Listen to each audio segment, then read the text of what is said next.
माँ शक्ति, माँ शक्ति, माँ शक्ति। मैंने तुम्हें शक्ति इसलिए दी है कि तुम अपनी रक्षा कर सको। दूसरों को कष्ट देने के लिए अपनी शक्ति का प्रयोग कभी मत करना।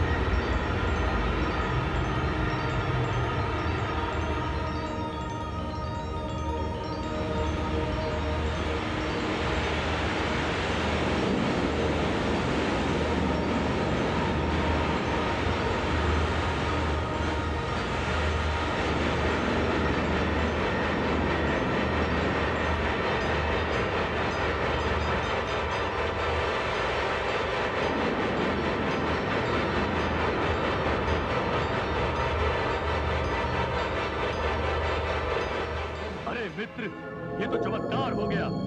हाँ, माँ शक्ति ने प्रसन्न होकर हमें शक्ति का वरदान दे दिया। अब हम शक्तिशाली हो गए हैं। हमें किसी का भय नहीं। हमें इच्छा मृत्यु का वरदान मिला है। हमारी इच्छा के बिना हमें कोई नहीं मार सकता। तो फिर ये जल के जीव जंतु हमारा क्या बिगाड़ लेंगे? मित्र, एक काम करते हैं, हम जल के अंदर उतरकर इन भयानक जीव जंतुओं के बीच जाकर माँ शक्ति के दिए हुए वरदान की परीक्षा लेते हैं। हाँ मित्र, चलो चलो।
मित्र कैटब। हाँ मित्र मधु। अरे हम तो सचमुच शक्तिशाली हो गए। हाँ मित्र, हमने जल के इतने भयानक जंतु को मार गिराया। हाँ मित्र, अब जल का कोई भी जीव हमारे सामने आने का साहस नहीं करेगा।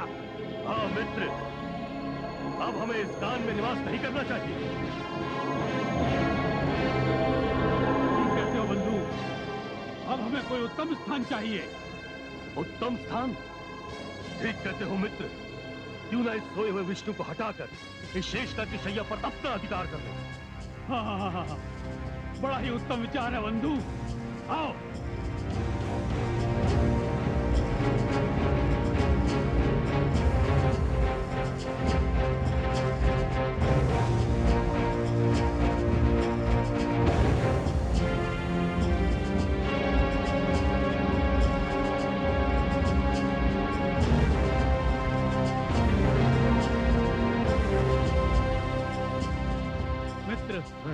ये कितनी चिकनी चिकनी और कोमल शैया है, सोते ही नींद आ जाएगी। हाँ मित्र, अब हमारा निवास कान में नहीं, इस सुंदर शेषनाग शैया पर है।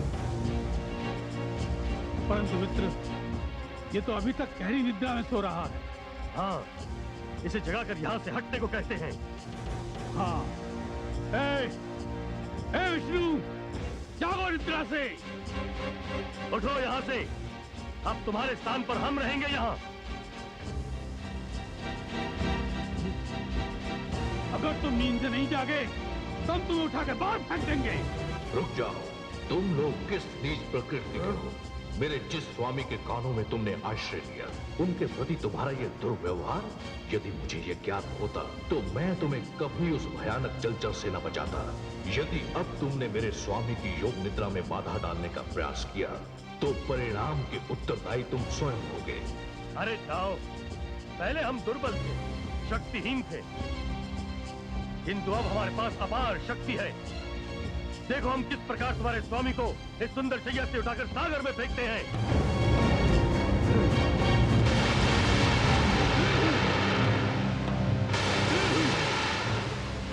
अरे मित्र, ये तो अग्नि की वर्षा कर रहा है। हाँ मित्र, इसके पास भी शक्ति है, इसे हम बाद में निपटेंगे। चलो कोई और स्थान ढूंढते हैं। हाँ मित्र, यही उचित रहेगा।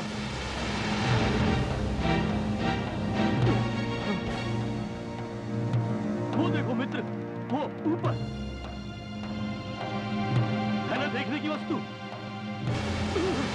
सत्य कहा मित्र, ये तो उससे भी उत्तम स्थान है। चलो वहीं चलते हैं। हाँ चलो, इससे तो बाद में निपटेंगे।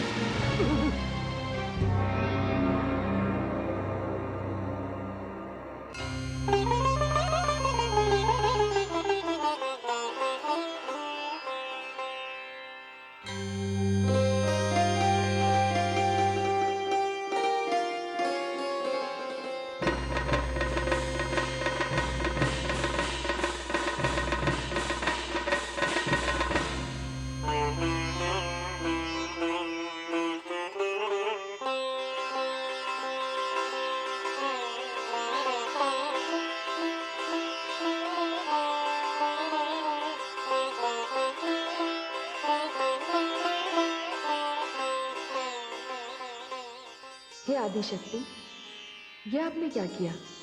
आपने दैत्यों को इच्छा मृत्यु का वरदान दे दिया। महादेवी, मैं माता हूँ। मेरी संतान जब भी मेरा आह्वान करेगी, मुझे जाना होगा। वो मुझसे जो भी वरदान मांगेगी, मुझे देना पड़ेगा। मेरे लिए तो देवता, दानव सभी एक समान है, सत्य है। किंतु हे माँ शक्ति, आपने इस वरदान का परिणाम सोचा है? वो दोनों दैत्य, मधु और कैटब, अपने ही जन्मदाता पर आक्रमण कर बैठे। यदि शेषनाग न होते और भगवान विष्णु की योग निद्रा टूट जाती, तो अनर्थ ही हो जाता। किंतु हे आदिशक्ति, अब वो दोनों दैत्य ब्रह्मा जी की ओर बढ़ रहे हैं। बढ़ने दीजिए। महादेवी, मैंने उन्हें इच्छा मृत्यु का वरदान दिया है, क्योंकि उनकी इच्छा सही सही उनकी मृत्यु तो अवश्य होगी। और हे महादेवियों, ब्रह्मा जी तो ब्रह्म के अंश हैं। हे माँ शक्ति, उनके पास तो कोई शस्त्र नहीं है, और शस्त्र के बिना ऐसे दो शक्तिशाली दैत्यों का सामना वो कैसे करेंगे? आप चिंतित न हो महादेवी, मैंने उन दोनों दैत्यों को शक्ति दी है, किंतु शक्ति के साथ साथ मैंने उन्हें चेतावनी भी दी है। यदि उन्होंने शक्ति का अनुशासन भंग करने का प्रयास किया तो शक्ति मेरा स्वरूप है, शक्ति मेरी आज्ञाकारिणी है। मैं जिस किसी को भी शक्ति देती हूँ उसके पास वो मेरी धरोहर होती है। जो भी मेरी इस धरोहर के साथ दुर्व्यवहार करता है तो मैं अपनी ये धरोहर उससे छीन लेती हूँ। शक्ति मेरे लिए एक ऐसी डोरी है जिसका एक ही छोर है, और वो छोर मैं जब चाहूं खींच लेती हूँ।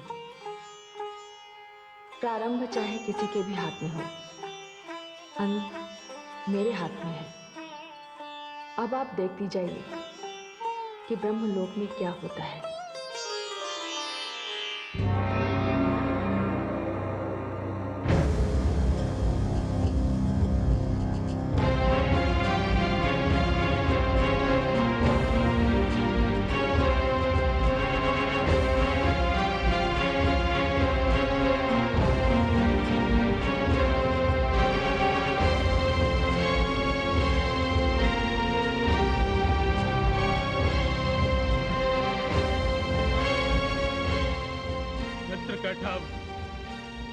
क्या लोक है, क्या स्थान है?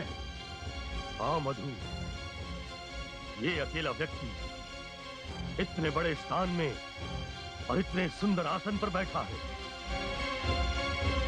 और इसके हाथ में तो कोई अस्त्र शस्त्र भी नहीं है। हाँ मित्र, ये स्थान हमारे लिए बहुत ही उपयुक्त है। यदि ये स्थान हमने अपने अधिकार में कर लिया तो कुछ दिनों पश्चात हम विष्णु से शेषनाग का आसन भी छीन लेंगे। क्यों ना इसे उठाकर सागर में फेंक दें? नहीं मित्र, पहले इसे हम जगाते हैं। यदि ये हमारे साथ युद्ध करने को तैयार हुआ तो हमें पता चल जाएगा कि इसमें कितनी शक्ति है। ठीक है, अभी जगाता हूं। देखने में तो बड़ा सीधा सादा लगता है, इसे सताने में बड़ा आनंद आएगा। हे, उठो! अरे, सुना नहीं तुमने? तुमसे कह रहा हूं, उठो!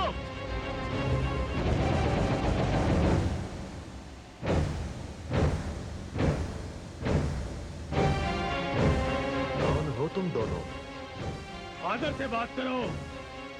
उठो, हमें प्रणाम करो, फिर हमारे साथ युद्ध करो। तुमसे युद्ध करूं? क्यों युद्ध करूं? पहले अपना परिचय तो दो। पहले तुम अपना परिचय दो। मैं? मुझे नहीं जानते? मैं ब्रह्मा हूं। ये मेरा लोक है। मैं भाग्य विधाता हूं। भाग्य विधाता? अब हम तुम्हारे भाग्य विधाता हैं। ये लोक तुम्हारा था, अब हमारा है। आसन से नीचे उतरो और हमारे साथ युद्ध करो। मैं कैटअप और ये मधु है। ये समय मेरे ध्यान का समय है, इसलिए तुम दोनों यहां से चले जाओ। जाओ।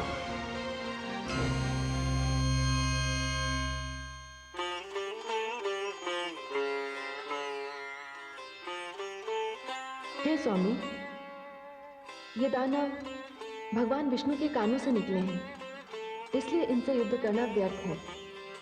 आप शीघ्र भगवान विष्णु से प्रार्थना कीजिए, वे ही इन दुष्टों का संहार करेंगे।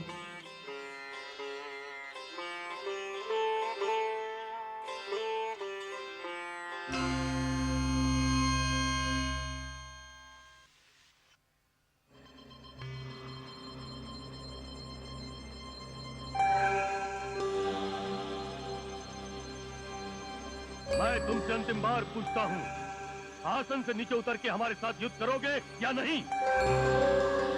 अवश्य करूंगा, किंतु मुझे थोड़ा समय दो। मैं किसी से परामर्श करके आता हूं। सुना मित्र मधु, ये हमसे समय मांग रहा है, क्या करें? इसे समय दे दो मित्र। यदि ये भाग गया तो? यदि ये भाग गया तो ये लोक हमारा हो जाएगा, ये स्थान हमारा हो जाएगा, और यदि ये युद्ध में हमसे मारा गया तो भी ये स्थान हमारा होगा। इसे समय दे देना चाहिए मित्र।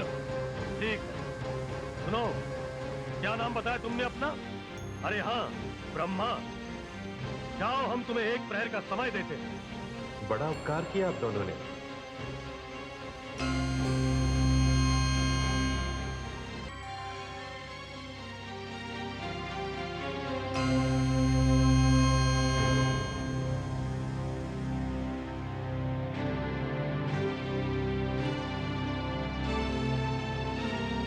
पद्मनाभ, हे शेष की सैया पर निवास करने वाले, आंखें खोलिए और देखिए मेरे साथ क्या अन्याय होने जा रहा है। हे वासुदेव, मेरे धैर्य की परीक्षा न लीजिए। मधु और कैटव नाम के 2 दैत्यों ने मेरे ब्रह्मलोक पर अपना अधिकार कर लिया है और वो दोनों मुझे युद्ध के लिए चुनौती दे रहे हैं। हे त्रिलोकीनाथ, आदि शक्ति ने आपके समक्ष मुझसे कहा था कि जब भी मुझ पर कोई संकट आएगा, आप मेरे रक्षक होंगे। हे त्रिलोकीनाथ, मैं आपके पास आया हूं। मेरी रक्षा कीजिए हे पालनकर्ता, मेरी रक्षा कीजिए।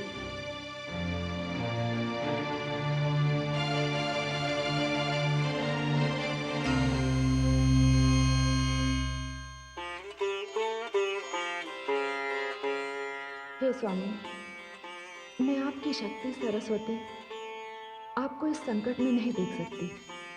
इस समय भगवान विष्णु गहरी योग निद्रा में है।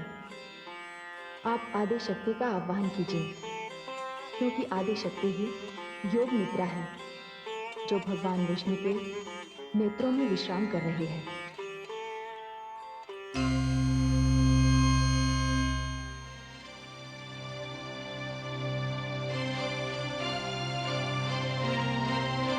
हे आदि शक्ति, आपके आदेशानुसार ही भगवान विष्णु के समक्ष अपनी रक्षा के लिए खड़ा हूं। वो विष्णु जो सारे संसार की अपने रक्षा कवच के अंतर्गत रक्षा करते हैं।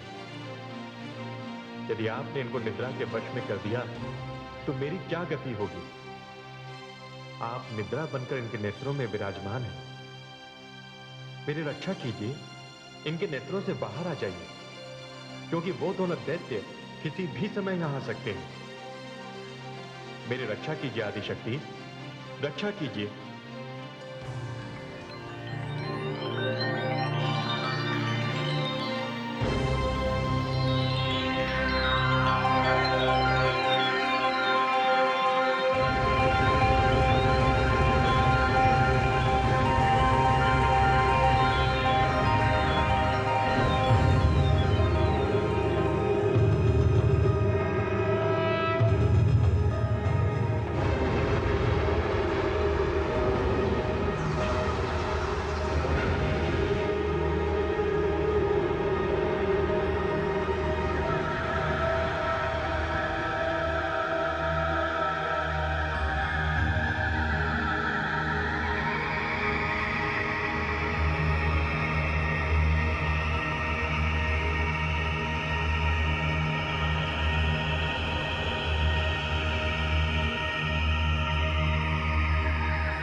प्रजापति आप?